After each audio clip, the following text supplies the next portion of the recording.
right, so so welcome everyone. Tonight, my name is Jerry Thomas. I am Navajo, and I'm also the AIEA webinar organizer and also the AIEA secretary. Tonight, we're going to be doing our cultural series webinar, which is going to be the Floral Work workshop.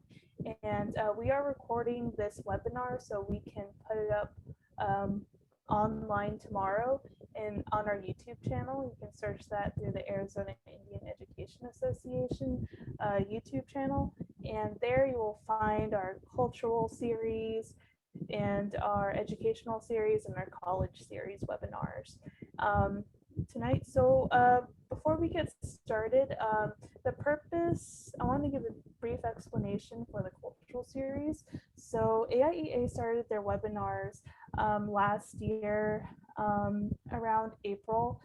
During that time, we had to switch to an online virtual setting as COVID started getting underway here in the US. So we wanted to use our virtual tools in order to spread awareness of AIEA. It's gained a lot of traction since our push for the virtual settings, and now a lot of our workshops and our meetings are now still online. And the good part is we've gotten a lot of opportunities to feature different presenters. We have our college webinar series, we have our educational webinar series. Well, the college series actually featured colleges, state colleges, public colleges, tribal colleges, community colleges, and their resources for our Native American students and those serving Arizona. So we wanted to make sure that we featured them. So that was a really big popular one last summer. So we're going to try to get that started again this fall. And we also have our educational webinar series, which offers different topics regarding our students here in Arizona. For example, one of our webinars that you can see on our YouTube channel is the navigating white institutions as Native students. So you can see that webinar on our YouTube channel as well. That's a really good one. And then next, we also have our cultural webinar series. So that webinar series is what we're featuring tonight. And the reason we decided to create this is because the purpose of the series is to feature artwork. We wanted to feature cultural practices from these presenters that have this knowledge and these skills and talents to do these things, and to feature it to our educators, our parents, our families, and our guardians, and then our students as well. So we're able to, spread that knowledge as well and give them, a space to do and learn about different cultures in those here in Arizona that, want to teach us. Next up, I will have Kimberly Begay, the AIEA president, say a few words.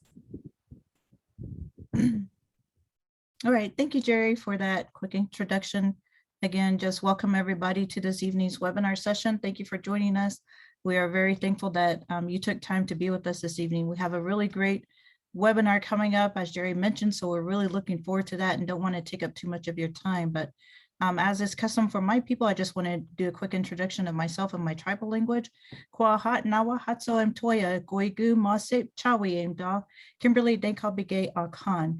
My name is Kimberly Denkal Begay. As you mentioned, I am the current president for the Arizona Indian Education Association. I also work with the Amphitheater Public School District in Tucson, Arizona, as the Native American Education Coordinator.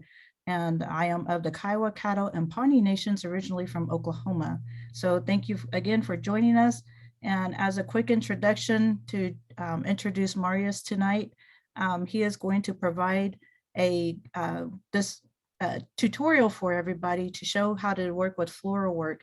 I've known Marius for a very long time. He is actually part of my family through my husband. And so I'm very fortunate and thankful that he's taken time to be with us this evening. I've seen his work, and it's a beautiful work that he does, and he does it from the heart and for the passion that he has for our Native peoples. And so at this time, I'm going to go ahead and turn it over to Marius and let him introduce himself and get the webinar started.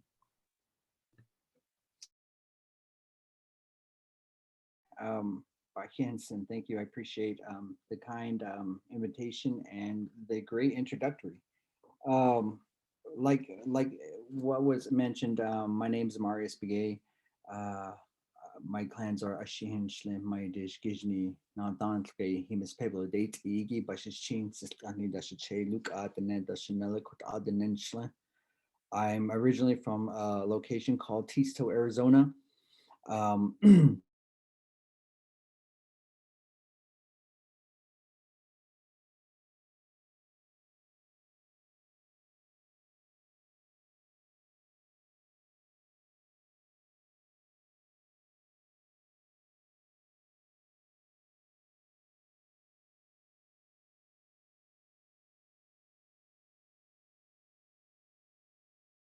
Actually 6 years now, yeah. So I'm a faculty there and work with students and as well. And so when I heard about this opportunity here and this invitation, I was, up for, and I wanted to go with it and explain the process and the practices that I picked up over these times and years throughout my lifetime. And share it with students and the community nearby and Native populations across as well. I figured, something positive in this manner that has to do with culture and arts and craft, our culture and understanding in regards to your particular talent and your inspiration as it is applied to any type of arts and crafts that you're involved with. And so I figured, why not give this an opportunity, a chance to explain myself as well with the process and the practice that goes along with floral work. So I appreciate that, sister, and Jerry as well for the invitation. And so, so that's who I am, and that's where I'm coming from. Yeah. Very quickly, you went out for a little bit at the first part of your introduction. We did get your clans, but when you said Tisto, you cut out. Okay. So I'm not quite sure what you were sharing with everybody, but just so you know that we missed a little bit of your first part. Oh, okay. Yeah, my internet's in and out because we are having an extreme rainstorm outside. So we'll see what happens. Yeah, so I had mentioned that I'm from Tisto, Arizona, a small location called Tisto, Arizona. It's where I originate from, but currently live in Snowflake for the last few years now, several years now. But I'm also a faculty at Dene College, and I work in the areas of history. So I'm a faculty of the history department in a sense. So that's where I'm coming from, and that's who I am. And so I just want to say thank you. I appreciate this opportunity so that, it gives me a chance to express myself in regards to the arts that I'm involved with, and in a sense of the idea that is coming from it as well. So yeah, and Chicago, sister, and as well with Jerry and your organization there. So what we will be going through is basic layout of floral work. And so just kind of give you an idea for those that are tuning in. Floral work is a design, a pattern, a process that has been practiced for years and generations now. Of course, it has modified over time, the way people have conducted different types of feather work, and how they inspired that process and applied it to their cultural practices throughout various different indigenous communities across. And so, so this practice is is a long age practice, and so I'm not just FYI, I'm not claiming that this is my expertise, right?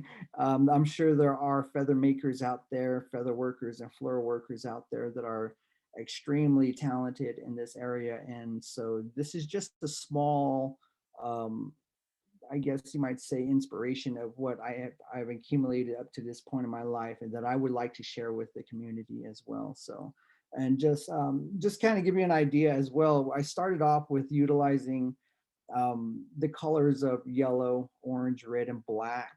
I believe this is the color that and that I'll be working with throughout the video. And so my intention was that to create an earring out of this process. And so I didn't get a chance to completely complete out the project, but I wanted to give those individuals an idea of how florals are being laid out and how it's applied to the craft that is being looked at and being targeted at that time. So for instance, one of the examples that I use, I'm going to share here, is a fan that I fixed not too long ago, with which I utilized the floral work in. And so this is the design that I have, that I put on this particular fan. And so if you look in that section there, and so this is the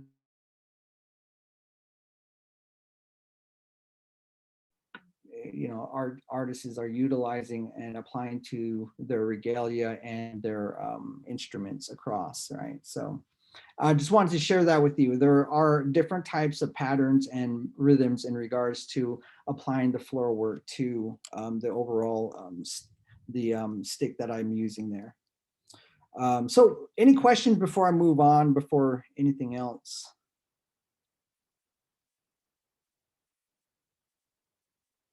Okay, excellent. So some of the colors that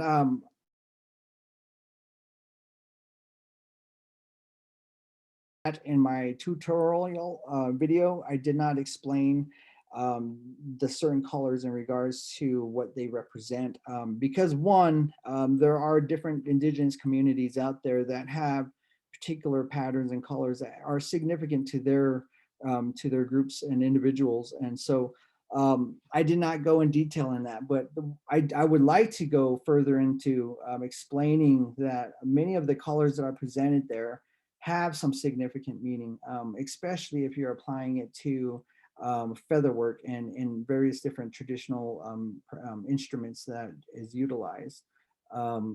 For the Dene people, we utilize 4 different colors, and the 4 major colors, are basically your white, your yellow, and blue and black, right? And so each color is in representation of a direction, the 4 directions. And each color has a philosophy behind that as well. So there's a significance in regards to what color is being utilized and how it's being applied to the instruments that is being used and being processed at that time. So just kind of cover that layout. There's some significant meaning behind the colors. This particular color that I'm using here, the fire color, is unique to me because it has some strong, representations in regards to my belief, how I understand myself and as an individual. So as I'm applying these colors, these are what is going on through my head at the point in time, which I mentioned earlier, right? Is that a lot of times the material or the work that you're working with will resonate into your own spirituality in a sense. And it's kind of a cliche in a sense to talk about those kind of things in a way sometimes. So I don't like to share a whole lot, but and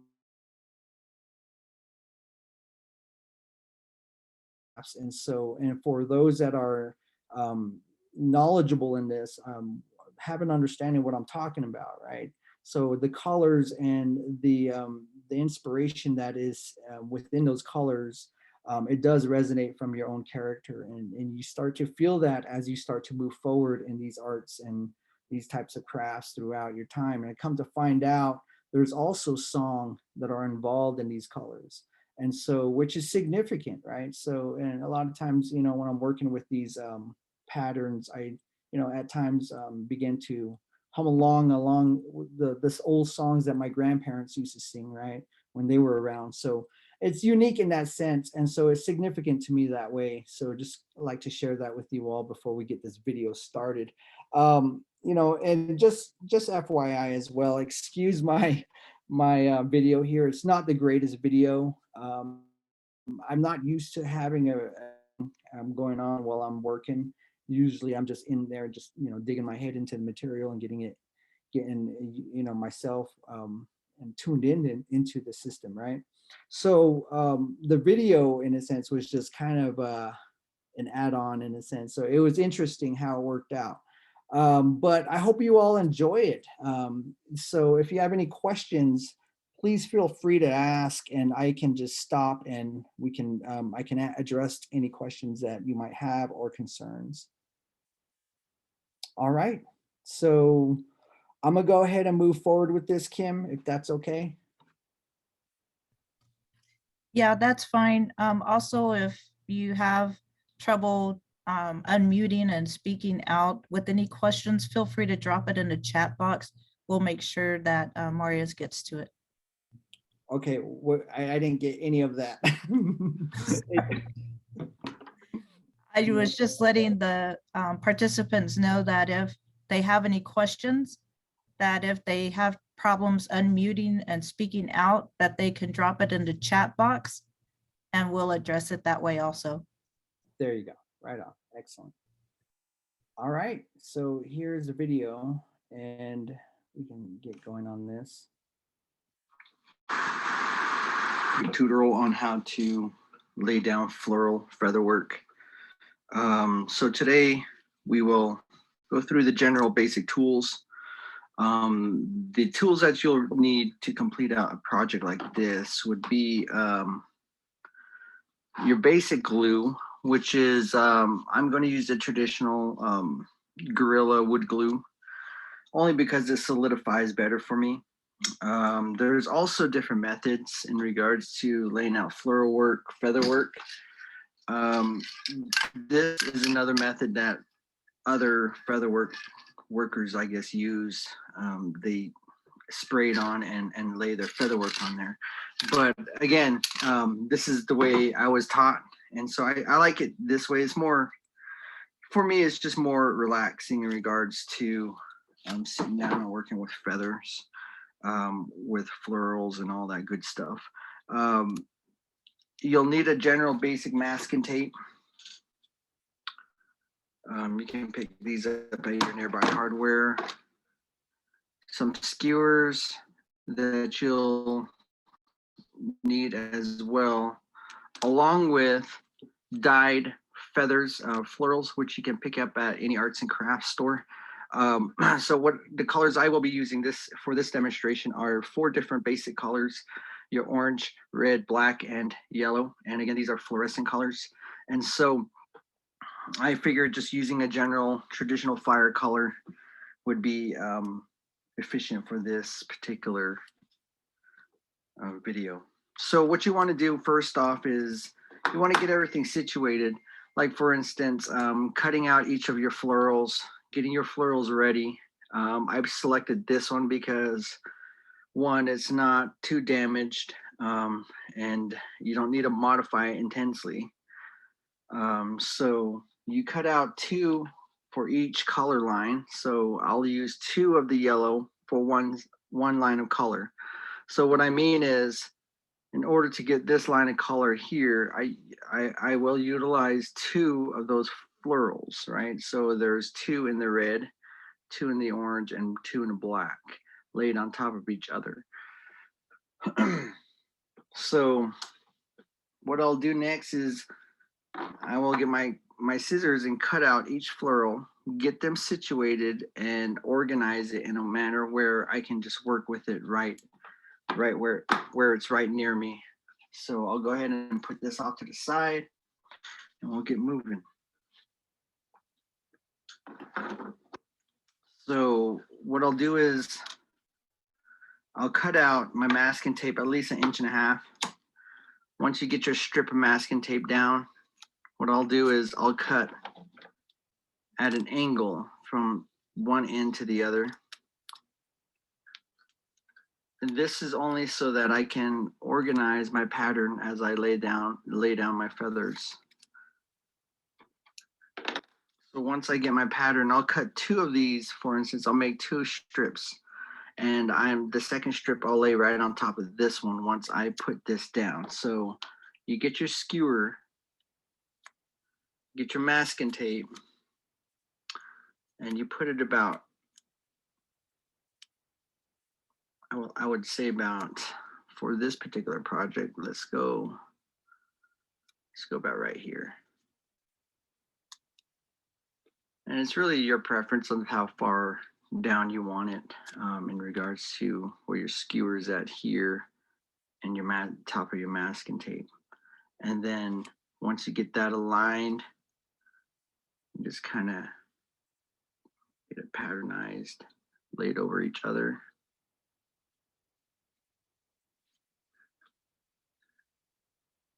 And so you have it.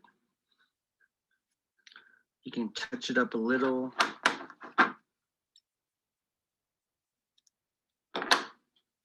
And then I'll get another piece, a long strip, same length. Do the exact same thing and lay it on top of this. Once you have that, you get all of your feathers and you start fixing them, start modifying them, so that when you lay them down, it's not going to be all over the place. This one just a tad bit right there. I like the natural look too, so sometimes I won't even cut it, but just kind of get an idea what I'm talking about. Once you get all of your colors organized, cut out and situated, you will begin the process of gluing them to your set pattern, your skewer. So for this particular demonstration, I will be using the traditional glue and the florals, right? So there's various different types of methods in regards to laying down floral work. I know that there are ways where people use the bondage spray. I don't usually use that because, one, I'm just not familiar with that, right? It's just not something that I'm used to. So I figured, I've tried it several times, but it just seems like it's just too messy for me. And so I just don't have that talent in regards to utilizing that particular glue. So I just stick with what I learned with, I was taught with. So once you get your featherwork situated, you want to, what I do is I kind of cut them down just a little bit more. I don't go too big on them. And then this one doesn't really need any modifications. I like the way that natural cut is on the very tip of it. So I'm just going to leave it. And so what I'll do is I'll cut it right here. You want to be very careful in regards to not moving the florals once you cut this, because everything is loose onto the edge from where I cut it at, from the center. This way is loose, so it can fall apart really easy. And so it's really delicate in that sense. So, which is the reason why this particular craft is tedious in its own way, and requires a lot of patience in a sense, right? So once you get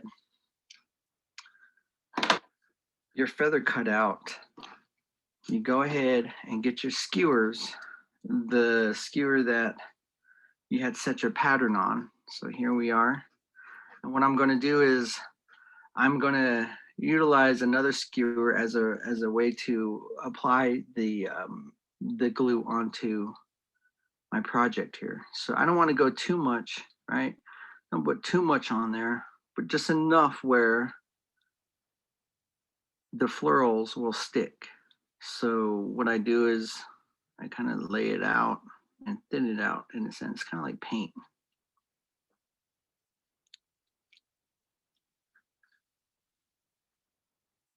And so I already have my colors cut out. And so what I'm going to do is I'm going to lay the center of this floral. If you look right down the middle, right, don't know if you guys can see that, but there's a bone right down the middle of that feather. And so what I do is I put that right down the center of my pattern here, the masking tape right down the middle there. And I try to keep this top somewhat straight so I don't have to modify it later on as immensely in a sense, right? So I kind of tap that on there so that it sticks. And with my thumb, I just roll this right over. Again, this takes practice. When I first tried to do a floral work,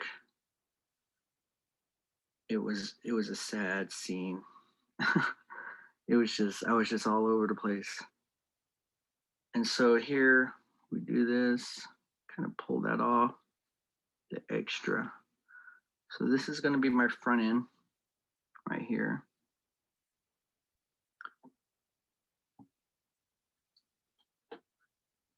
So once we have that going,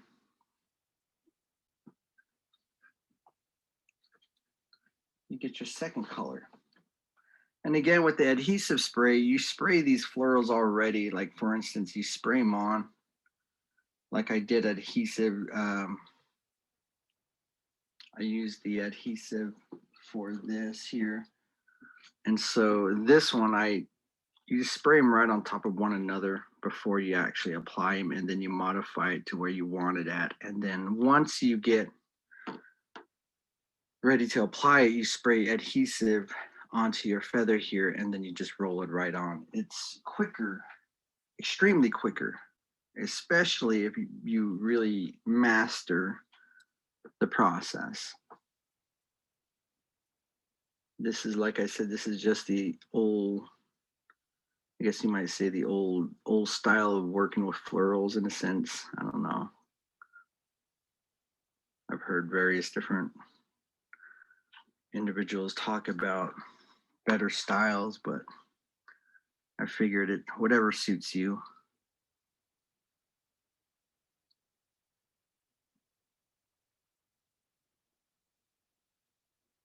And get it right on top of there.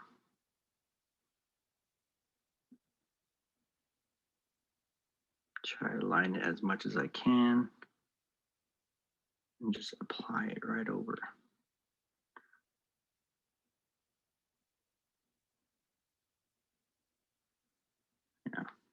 Yeah. So tweezers are also effective in this craft, but I don't know what I do with my tweezers.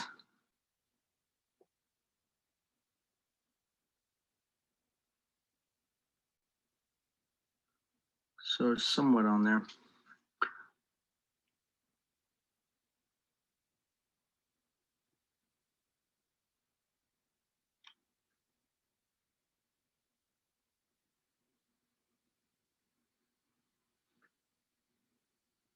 So that's how you lay down your first set of floral work in regards to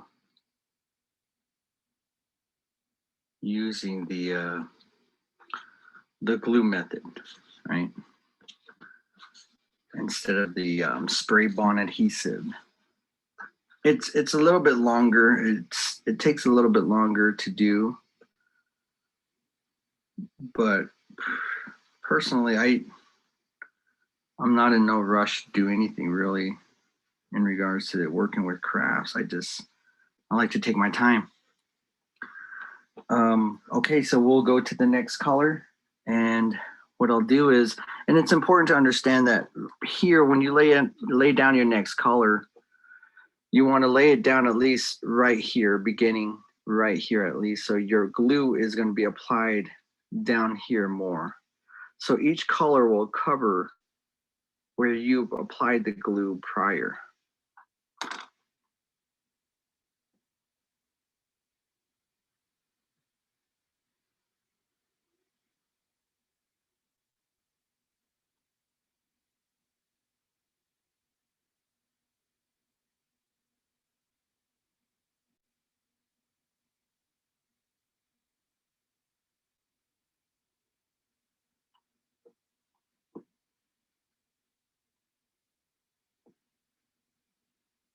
So again, the orange, the center of that orange floral is going to go right down the middle.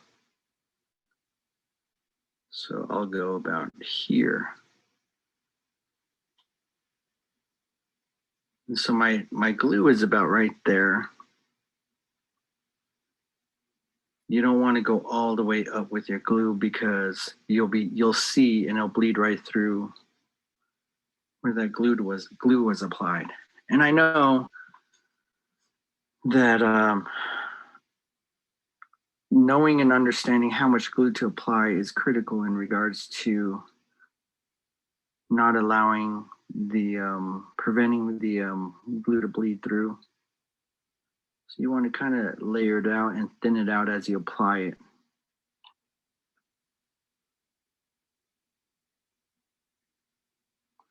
So there's your second color. And so it's important that you have your florals already cut, already situated as I demonstrated prior with the yellow floral, where you cut it on top if you need to get about where you want it at.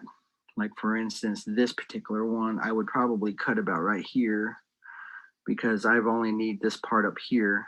And so I don't need to modify it. And then once I cut it straight down through in the middle so that when I wrap it around the masking tape, it's easier to work with. It doesn't try to move around, but you will have other florals that will give you some a little bit more resistance in regards to being wrapped around because of the way the feather in itself is designed.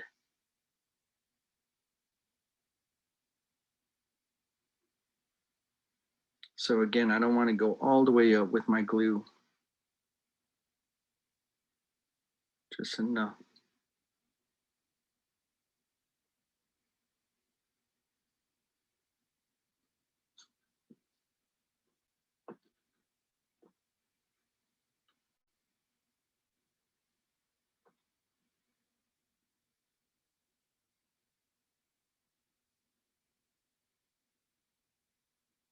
Right down the middle.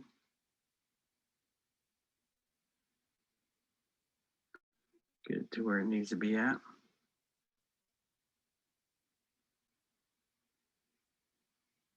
And just wrap it around.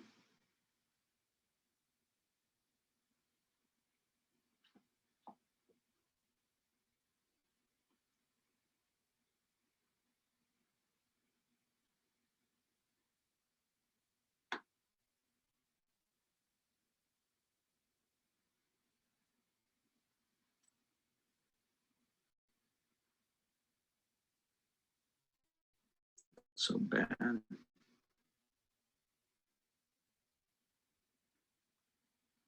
And again, I probably use too much glue. There are probably individuals out there that are extremely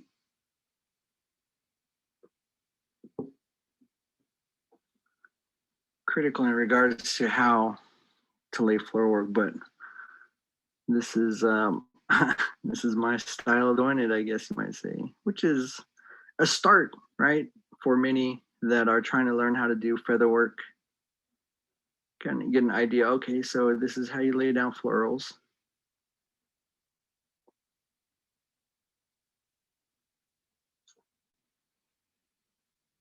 And possibly as time goes on, it will take practice.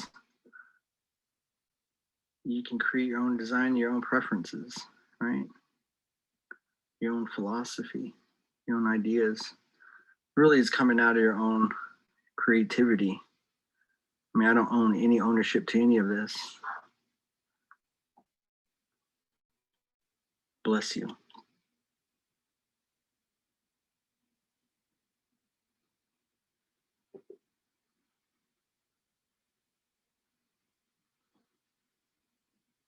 Okay, laying down the florals.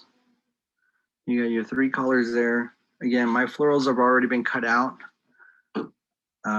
So I have them laid out on the side. So when I'm ready to go, I just lay them down.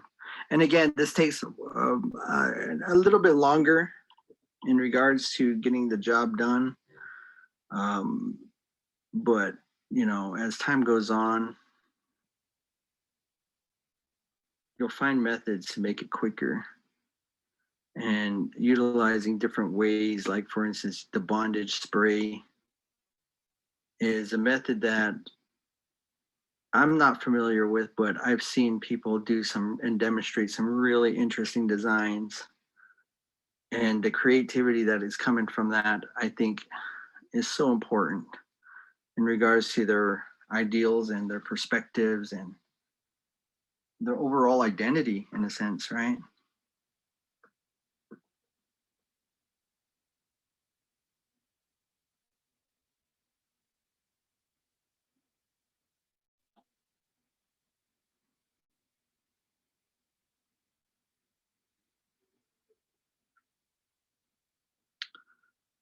And as time goes on, you can make small modifications to this design here. Like you can add on different types of extra floral hackles to give it more of a unique look, in a sense, artistic look. Okay, so I got so far 3 of my major colors down. And then now for the final set of colors. And a lot of times people use these kind of designs, like for instance, this type of a craft to work with contemporary feathers, like powwow fans or Native American church fans. So the different types of usage for this kind of pattern is interesting, and it's also vast in regards to creativity. Like for instance, this particular project, I want to try to make an earring with utilizing these florals here. My final color, I'm going to bring it about right here.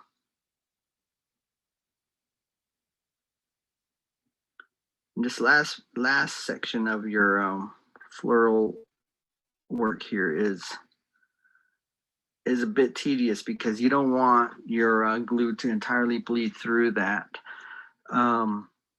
because that will be the final layout of your color, and so what is presented will be appearing in the overall result.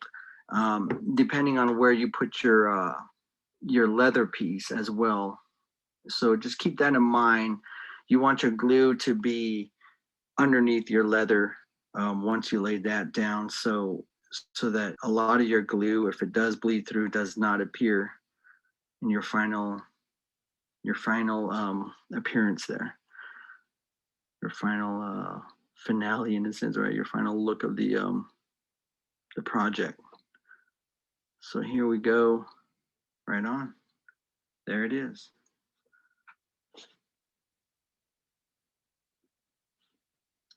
And so you can put another one on top of that as well. I'd like to do 2 layers of each color.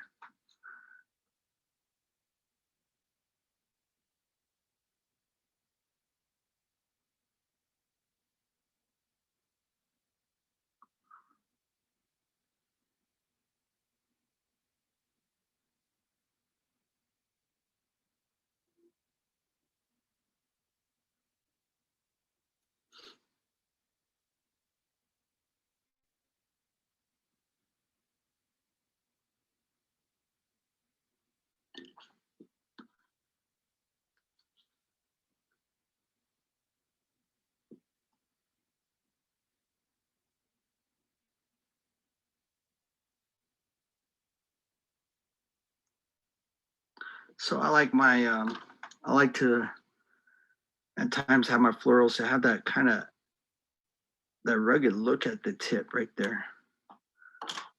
That natural look.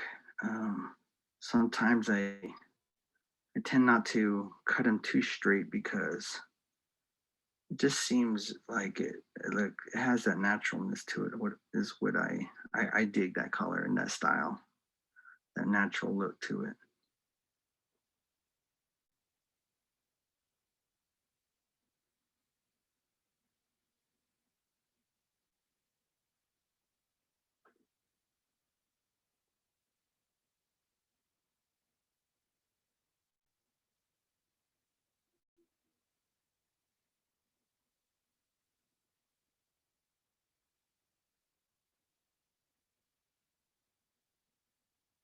kind of want to, you don't want to put too much glue on there, but just enough so it will hold, right?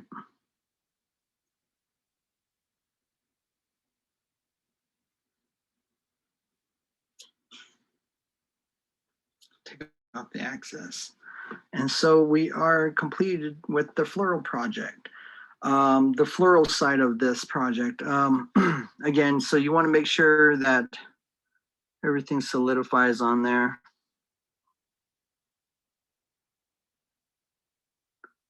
So somewhat looks okay. I mean, it's not going to be perfect, and everything you do is not going to be perfect.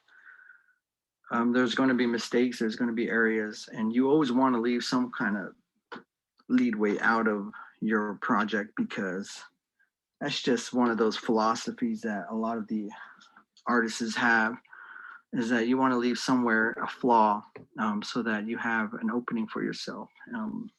So it's important to understand that, as well as when you're working with florals, because we tend to try to make it as perfect as possible, but it's just something that, you will make mistakes and you will encounter some issues and it will not be perfect.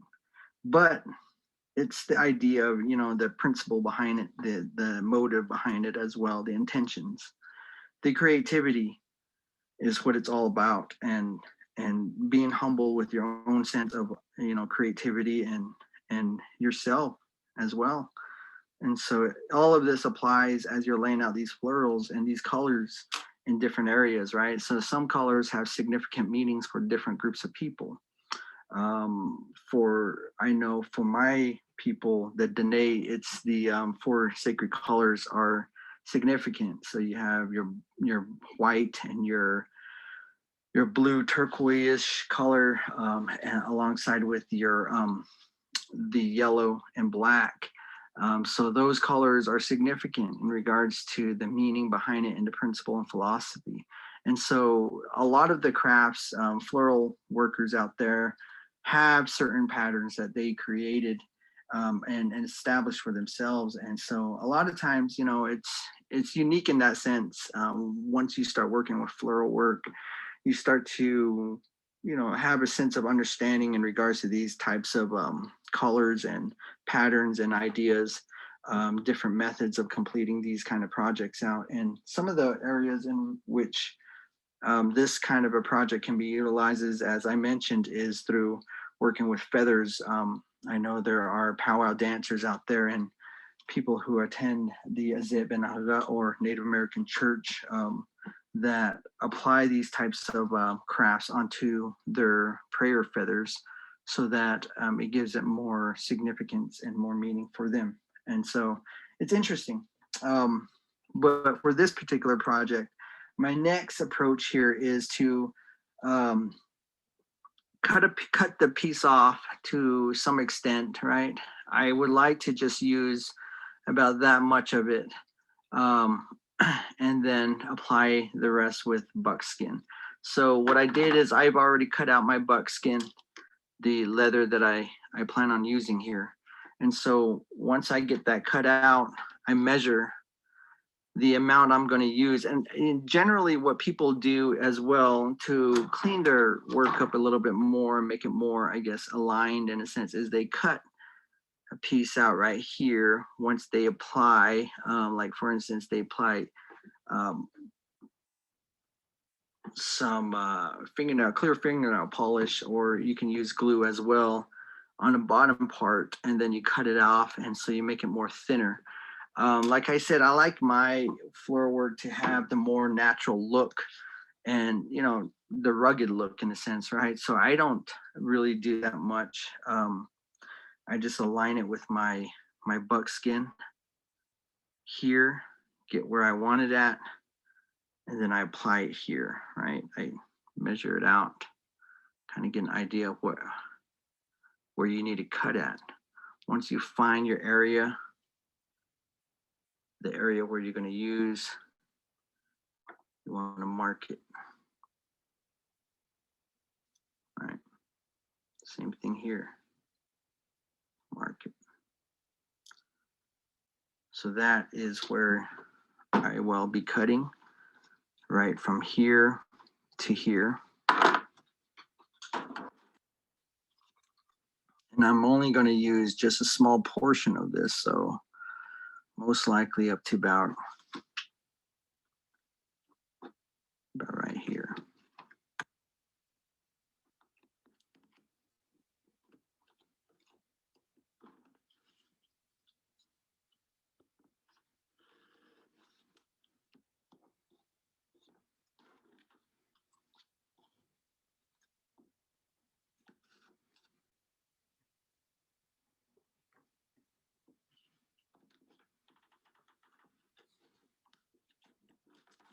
Small piece out.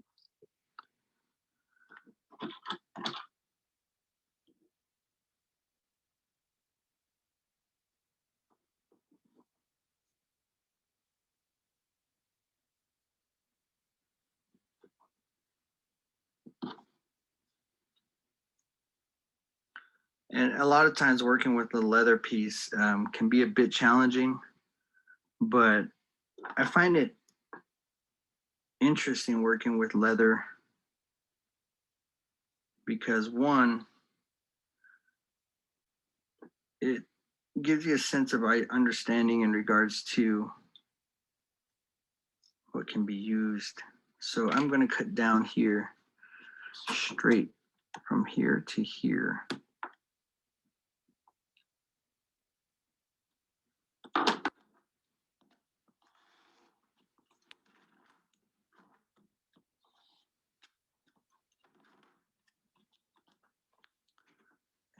I'm going to cut this off a bit.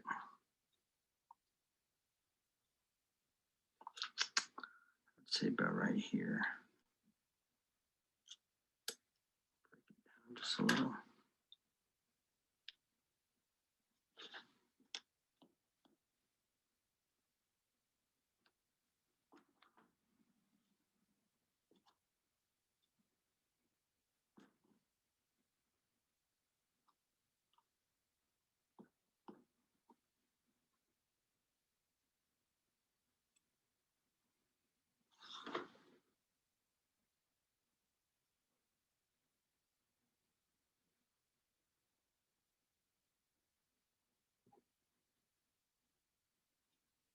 So I got my glue onto my leather piece, and I'm going to apply it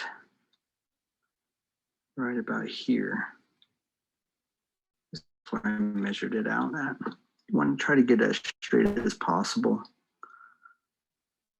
and just roll it on over.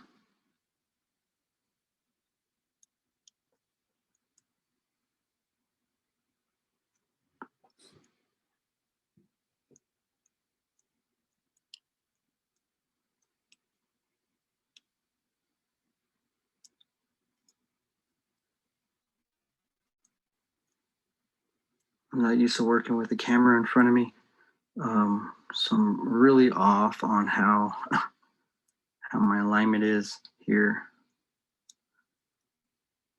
Okay, so once you got that down, you want to sort of somewhat roll it out, but make sure you're on a platform where you give enough space so that you're not damaging your floral in a sense.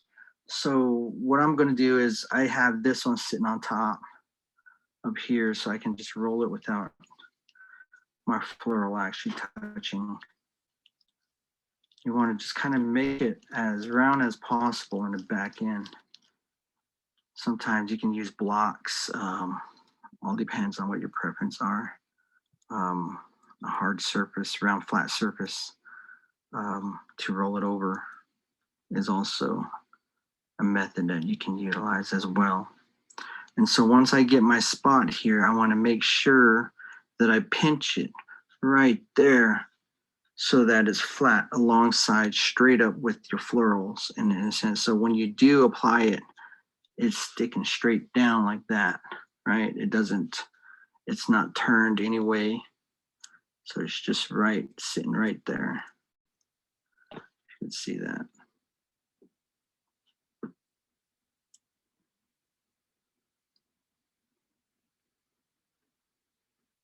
And just a brief overview of this. The leather piece is really important in regards to how your feather or how your project is going to be aligned and how it's going to fall out. For feather fans, prayer fans, you'll need to make sure that your leather is straight aligned in the back as well, all the way down the floral here. So all the way down, it has to be aligned in the back so that this alongside, if you have a feather that's on there, will stay in place, and it will also be facing one direction all evenly. Just a FYI.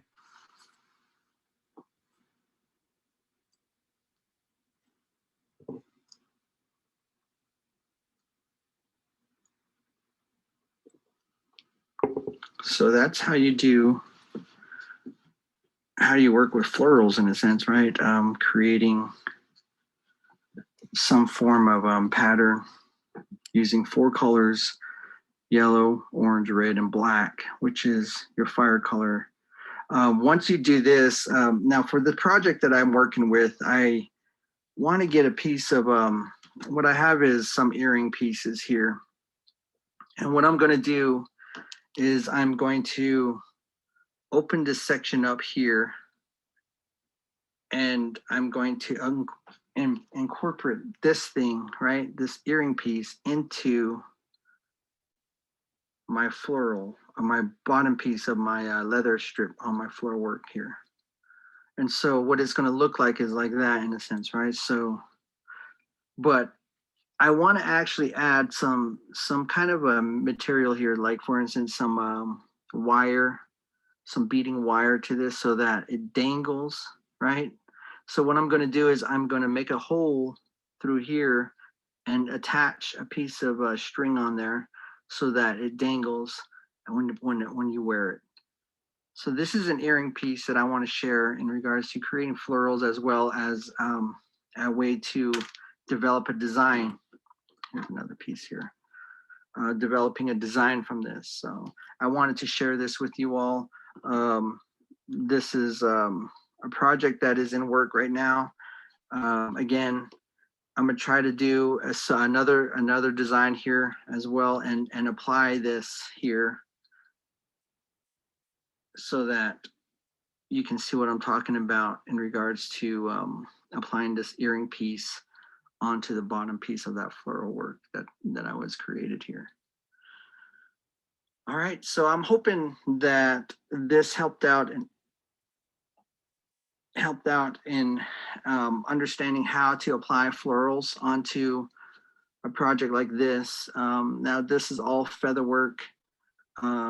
Once you start to lay them down, get pretty good at it, it becomes a lot easier and a lot quicker. And a lot of times you'll start having preferences in regards to how you want to lay it down and what types of pattern you're going to use. And so there's other types of feather work out there that can be applied. For instance, I went down to the old fishing store the other day, and I picked up some hackles. And so this in particular, I could easily have put it right in down the middle here and made some unique design with that if I wanted to, and maybe possibly tying around that to hold that in with some form of like for instance using nylon thread to tie it down on a buckskin, just kind of give it an idea of what is out there in a sense, right? For instance, tying it down here and then gluing it up here would have been really cool, I think, on top of your buckskin, as a matter of fact. So you have different preferences and different designs you can apply here.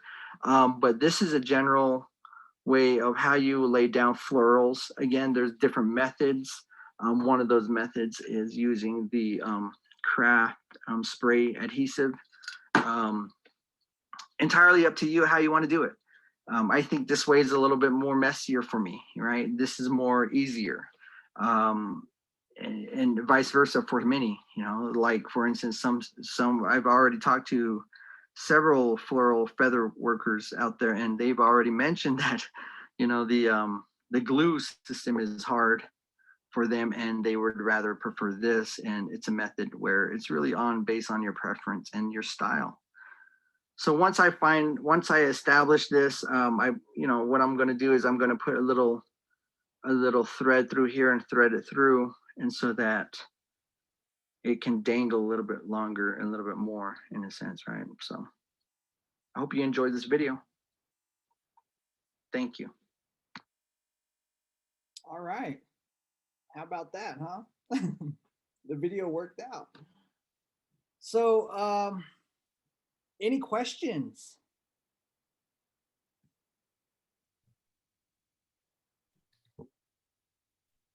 Mara, if you want, you can go ahead and stop sharing your screen.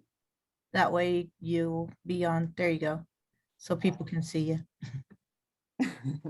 Right And on. we did have several questions in the chat box. Oh, did I'll you? just read a few of them out. The first question we had was, do you use regular or general food stick skewers, or are there special sizes and ones you purchase to use for these projects? For this project, I use just general skewers you purchase at Walmart or Bash's.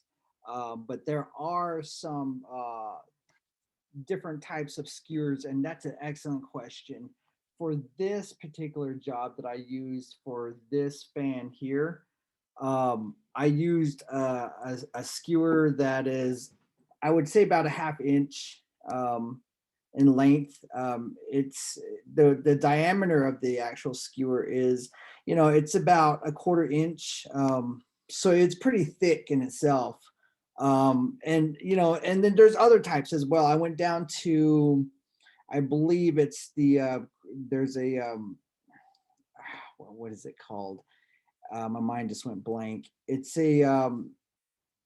it's in Flagstaff. It's a all natural store where they sell various different types of unique artifacts. I believe it's right by Best Buy, but they sell skewers there that I found really cool because I don't find a lot of those ones. They're really thin and really small, and I figured I could use those skewers for the smaller feathers that I have here, like for instance, Amazon feathers that I have that I wanted to put together. So yeah, so definitely it all depends on the type of project you're looking at.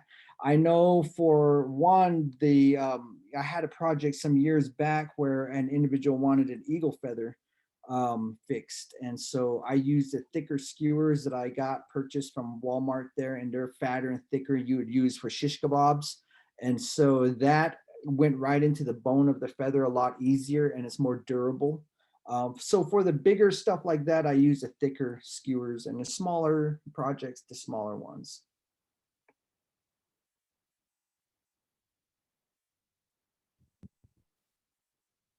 We have another question. It's stating, what is it? Oh, do you have any knowledge about how to make the earrings? Yes. Well, the earrings in itself, for this particular project, I was trying to come up with some designs, and so I figured with this one I would swing it over to an actual earring. But I've made few of them, right? I haven't really sat down and completed a whole order, a whole lot of it. So overall I probably did about 3 pairs of earrings overall. So yeah, I'm fairly new at this particular project. Yeah, so I hope that answered your question. The next one is it better to use thick buckskin hide or the not so thick ones? Yeah, go ahead. I'm sorry. That's it. For again, it really comes down to the project you're using.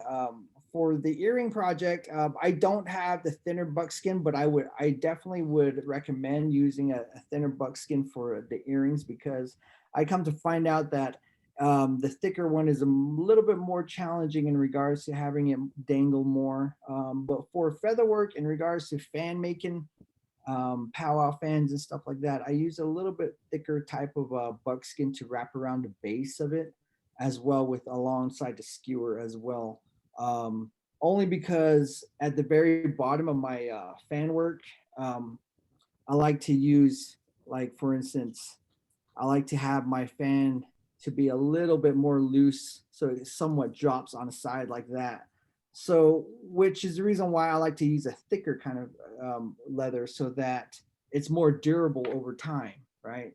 And so, so it comes down to that preference. And then again, you also have feather work or fan work that is straight, and like for instance, the powwow fan in itself is straight and it's durable and it doesn't move around much. That is again entirely up to you, but I recommend using a thicker hide in those areas. Second question, would you suggest maybe a faux leather? Because I don't have faux leather with me. Well, I don't have real buckskin with me, but I do have like a lot of these like faux leathers, and they're pretty thin. But I wasn't sure if they would be. Oh yeah, actually, that's what I started out with. You know, because leather is pretty expensive. I know here there's a leather store in Snowflake, and one good size of leather costs about 300, right? And so when I first started working with feather work and stuff like that, I went down and got smaller patches of leather, like you mentioned, full leather, and I would just use that. But in the long run, you know, depending on how much you're going to use, whatever you're going to be putting that on, because after a while you got wear and tear. So you want leather that's going to be durable throughout time and that can handle the different changes. Because one, you got to consider the environment you're going to be in as well, right? Leather changes at some extent after time. So yeah, it really depends. I would definitely go with the thicker leather. Another question I thought of, does it matter about what kind of glue that you use? Really good question. There's a lot of people that say this glue is better. I've always done, and I've always stuck with wood glue. I don't know. I was taught through wood glue, and so I went with tacky glue. I used tacky glue for about a couple of years, but I just found out that, you know, it wasn't sticking right for me. It just would not grasp on the way I wanted it to. And so I went back to Elmer glue. I went to Elmer glue from there, and it just the same thing. And so I reverted back to wood glue, and just wood glue just works better for me. Because one, it solidifies at the very bottom, right? So after time, your floral work is going to be very hard to get off if you try to take it off, because it's going to become like wood. And so, and the other is it bonds perfectly with masking tape. So, and I found that out because I've used masking tape on the base of my featherwork at one time, right? I just wrapped it around with masking tape one time just to kind of demonstrate it and see how it turned out. And I put glue on top of it, and lo and behold, it solidified for me. And I was like, wow, it was like I used epoxy on that section. And so I was blown away by it. So, you know, that's just my preference. And, you know, I think that the wood glue is the way to go, right? For me, that is, you know, but there's other people that would have different perspectives on that. But yeah, I think there is. I think there's definitely a major importance on what type of glue you use. Would like the consistency be an issue or something? Because right now I'm like working with like, was it E6000? And I was like, maybe that's like too like maybe harsh or something. Well, yeah, the consistency it would definitely make a big difference of how much you're putting on there. But overall, you know, with me, I tried to do a whole lot towards the very bottom of it so that it does stick and it becomes hardened. So yeah, definitely. Those are really good questions.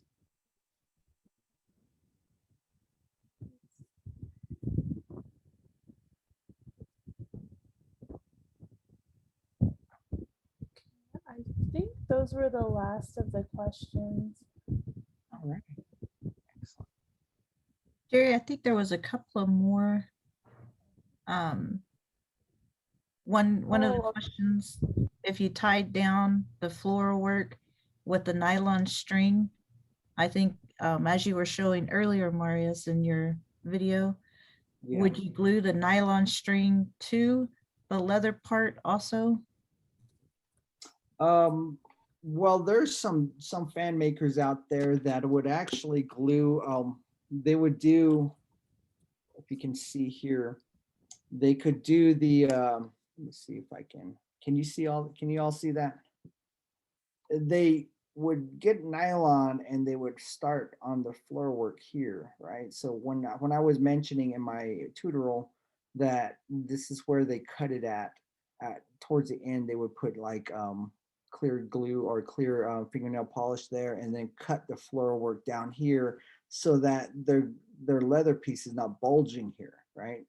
I don't do that. One, I like the bulge right there because it looks more natural to me, right? So a lot of times they put like for instance twine right here and they wrap it right there, right before the buckskin to give it more of a color change in a sense, right? And then they also do it on a buckskin as well. So if I've done both, it really becomes your preference. I like to do it on a buckskin because I just like that natural flow of it, right? You have your floor work and then you have buckskin and then you have your thread work. That's just my preference though. But yeah, you can do it on both the floral and the buckskin.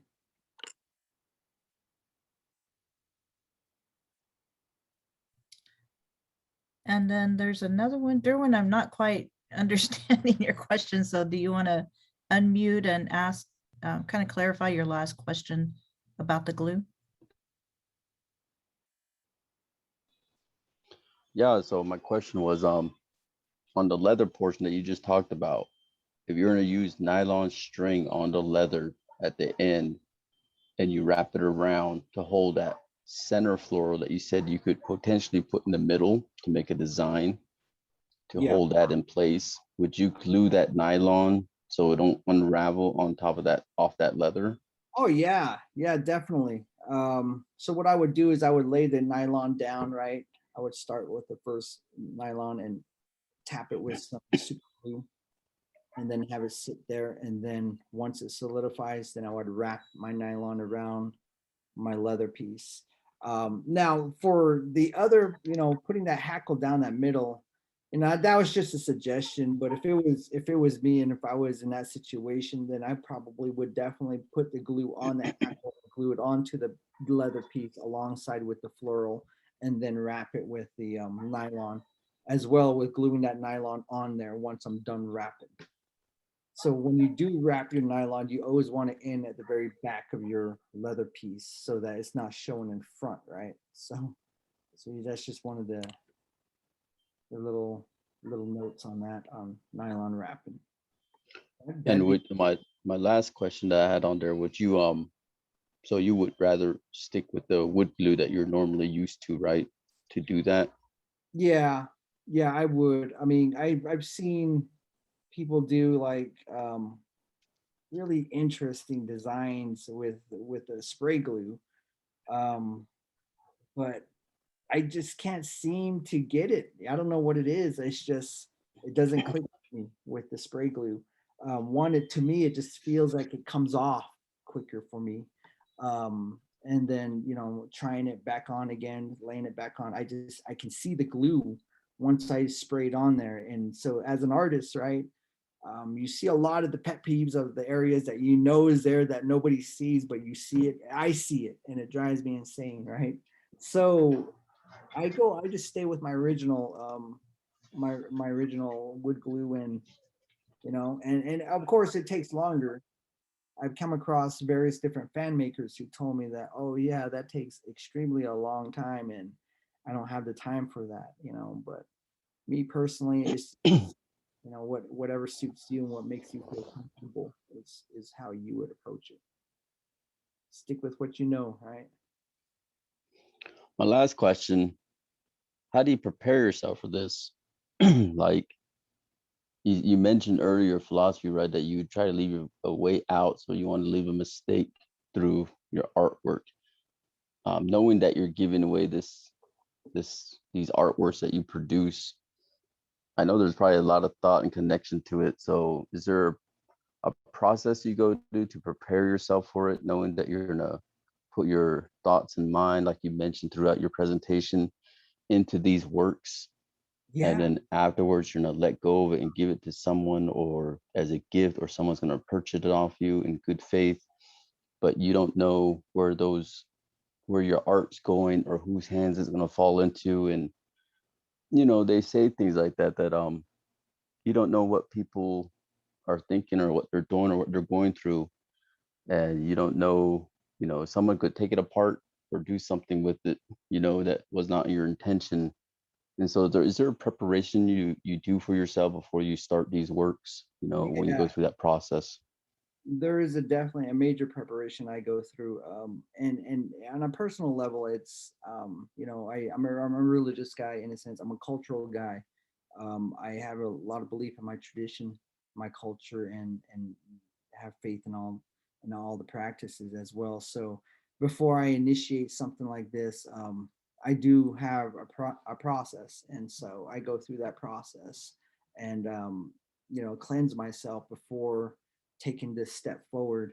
But also knowing that this work is going to be provided, and it's going to be utilized, and it's going to be shared. And which is the reason why doing something like this takes a lot of patience and a lot of time, and as well with this understanding of self respect and self discipline. So when I start off my process, I go off, I try to do this process in praying, right? And burning cedar for myself, and then moving forward with that. And, particularly knowing who I'm working with and who are the fan is going to go to, is one area as well that I'm aware of. So I just don't fix my material and give it out in a sense, right? I got to know the people. And that's one thing that I made a rule when I first started this practice, is that I'm going to utilize it the best way I can, but understanding it and where it's going to go and how it's going to help people. So understanding where this material is going to take place and where it's going to be utilized, that is important. And so that's one thing that I try to take the initiative to try to focus on prior to fixing them. And then as well with working with the actual feather in itself during the floor work, right? So somewhere down the line, there's that pathway, like I mentioned, and you had brought forth too as well, that you have to leave a mistake somewhere. And that in a sense is your own way out, whether or not that person takes it off and redoes or takes apart your work, because of all your mind, your thinking, and your thoughts, and your prayer, and your songs are inputted in that process, right?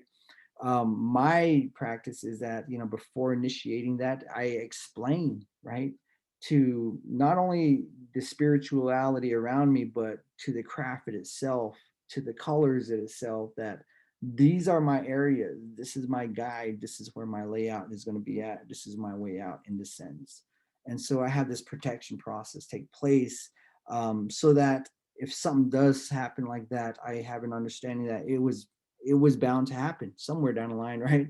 But I have already left my way out of that. So whatever intentions that person had in retaking that fan apart, or that material apart, is basically on them, right? So it's unique in that sense. So I do have my own principles in that, in regards to what you have mentioned there, and how I lay out the floor work in itself. And so, which is tedious. It's important to understand who you're working with and who your customers are, in a sense, right?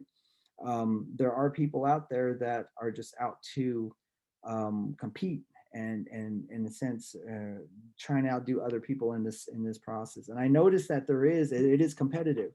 A lot of the arts out there is competitive. The art world is competitive.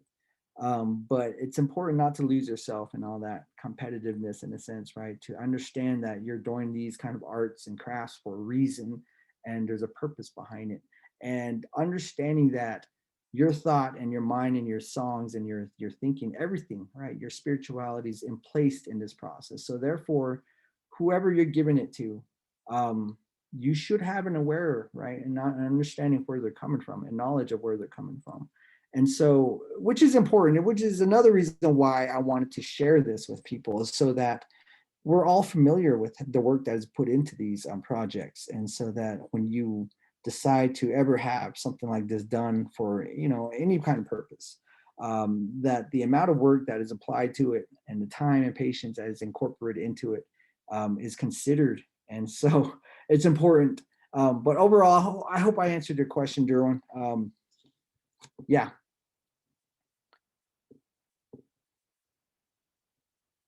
Right on. Excellent. Any other questions?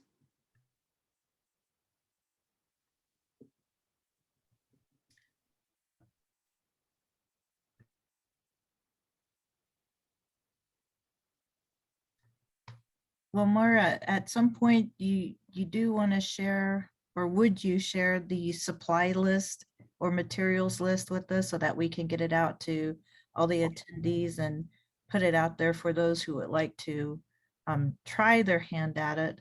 I'm kind of like Jerry, I have some materials, but I don't have exactly what you have. Yeah. So just trying to implement and work with what we got. And so, Yeah. At least sharing out what type of supplies list or materials list they would need in order to at least get started. And this is the first time I've ever seen you actually put together something like that. And as I mentioned before, it's beautiful work what you do, and very thankful that you shared out that connection that we have as Indigenous peoples, of how we do our art and how important it is to cleanse yourself and to get your mind in focus before you ever do this type of artwork, because it is very, what we consider something very sacred to us, and the person who receives it, who's on the receiving end, takes it to heart because it's something that they maybe they did or they didn't ask for, but it was given to them and it was provided to them in such a way, however way it did come to them. And so thank you for sharing that out about that spiritual connectedness that we have, because I think we can all share that among all of our across Indian country of how we do our art, whether it's feather work, whether it's beadwork, or even painting or drawings, or even sewing, the different designs that come together, come to us for a specific reason.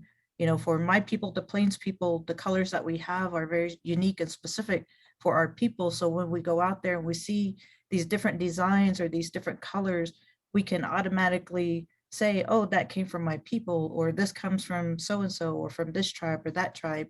That's kind of how we understand these different types of designs that are put out there in the art and the cultural regalia that is out there. And so, just thank you for taking the time to share and express yourself in that way to our attendees here, and for those who will be watching later on our YouTube channel. I just do want to mention that I did put all of our AIEA web links in the chat box. I'll redo that again for those who may have came on a little bit later. But Jerry, if I'll leave it up to you of where we go from here if there's no other questions. So again, thank you, Marius, for taking the time to be with us. Yeah, no problem. And I enjoy it. I enjoy sharing this art. Anything that would help out the community and native populations out there that will, direct them towards something positive and creating something unique and beautiful. I'm all for it, right? I'm not stingy with it. I know when I first started working with florals, I came across people that were really stingy with this and they would not teach me. And I was like, holy cow. And, I finally came across some good relatives that showed me, well, they sat down with me and told me, this is how you do it. You should have came by my house a long time ago and I would have showed you a long time ago.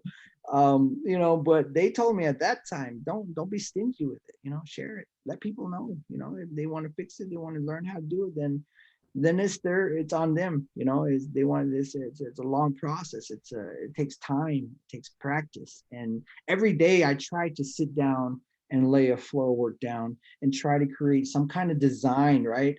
Some kind of unique design with what I have. And so breaking that up with a razor blade, it took it about a couple hours just to do a few of them, but I enjoyed it, right? I wasn't in no rush. I had my music playing. I was thinking about all of my relatives, working away, thinking about time we had, and the future, right? Looking forward.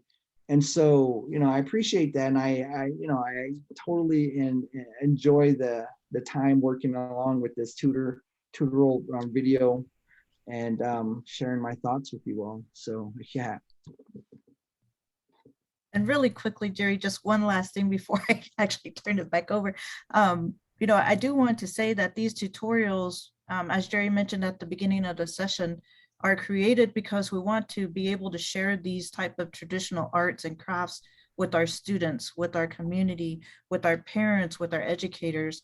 We want them to learn how to, if they don't know how to do it, how to do it, or if they did and forgot how, to relearn that. And so this is something we want to carry on through the generations after generation, to pass it on to those who would like to learn. And as Marius mentioned, this is very tedious work. So there's the discipline that goes into creating this type of art, and working this type of project. It teaches you that discipline to focus, to make time, time management, or to make it just how you want it to be. And so that it's a disciplinary type activity, that our people have always done since time immemorial. And so these type of arts and crafts is what we would like to share out to our community. And this is the reason why we created these cultural webinars. And so this will go out to our students and our community members and our AIEA educators. So again, just wanted to make mention the purpose of why these cultural webinars are happening. So, all right, Jerry, I'm done. Okay. Well, thank you. And thank you everyone for being on tonight. Thank you, especially for, the purpose of making this. We wanted to make sure that we got that cultural knowledge and also, the meaning behind that work. We know that, some artists, they just like to make it for, personal reasons, but, we want to get, artists that know that culture, that know that knowledge, and have that significance of meaning and that history behind what we're working on. So we thank you for all your knowledge, and we were so happy that you spoke up about what you saw growing up, and then your history with learning, and then also the different your different experiences that you've seen as an artist as well. We really appreciate that. um, so um, and since everyone is still here, if you do know a local artist, or if you know an artist, again, that has that cultural knowledge, who would like to share their artwork and then also share a tutorial, please let us know. We're still looking for more people to that are happy to present and to be able to do a recording with us so that we can still share this knowledge. So thank you, everyone, and blessings, and we thank you for all your hard work, and we're happy to see you. And then if you have any questions, just let us know.